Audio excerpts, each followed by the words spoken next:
Hello and a very warm welcome to Cognito Key.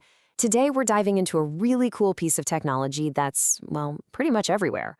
But what if I told you this one device could both use power and create it? Just picture that for a second.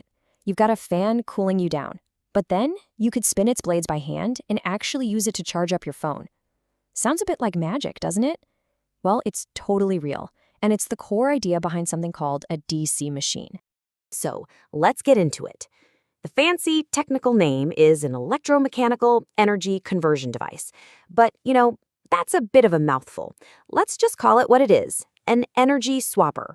It can take movement and turn it into electricity, or it can take electricity and turn it into movement. It's a brilliant two-way street. So how does this energy swapper actually work in the real world? Well, you can think of it like a coin with two very distinct sides. On one side, you have a motor, which makes things go. And on the other, you have a generator, which creates the power in the first place. Let's break that down. And honestly, the difference is super simple when you see it like this.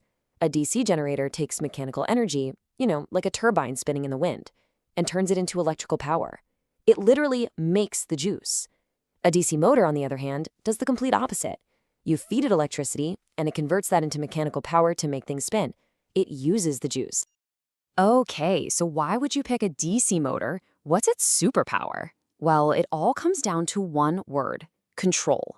They are absolutely fantastic when you need to manage speed with incredible precision.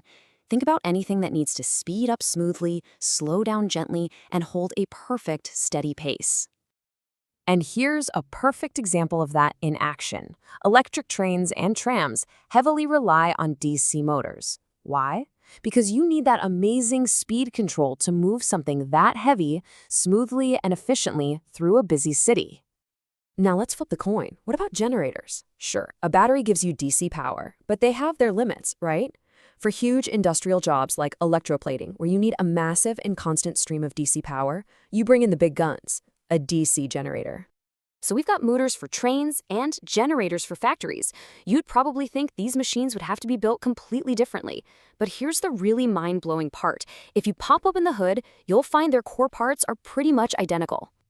See, at its most basic, every DC machine has two main chunks. First up is the stator. That's just the outer shell, the part that stays put. And sitting inside it, you have the rotor. And just like the name suggests, this is the part that's free to rotate or spin. Simple, right? But the frame and the spinning core aren't where the real magic happens. Nope. The secret sauce, the magic ingredient, is the copper windings.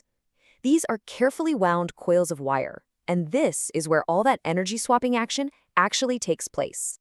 And there are two key types of these windings. First, you have the field windings. Their job is to create a powerful, invisible magnetic field, kind of like a force field. Then you have the armature windings, which spin inside that field. It's the dance between that spinning armature and the magnetic field that either uses electricity to create motion or uses motion to create electricity. So cool. Okay, so we've looked at how DC machines can be motors or generators, and we've taken a quick peek under the hood. So let's wrap this all up. What's the main thing you should remember from all of this? Let's get to your key takeaway. So if you forget everything else, just remember this. First, a DC machine is a two-way energy swapper. Second, it can act as a motor using power or a generator making power. And third, and this is the kicker, both of these amazing functions come from a machine built with the exact same basic parts. And that leaves us with a really fascinating final question to chew on.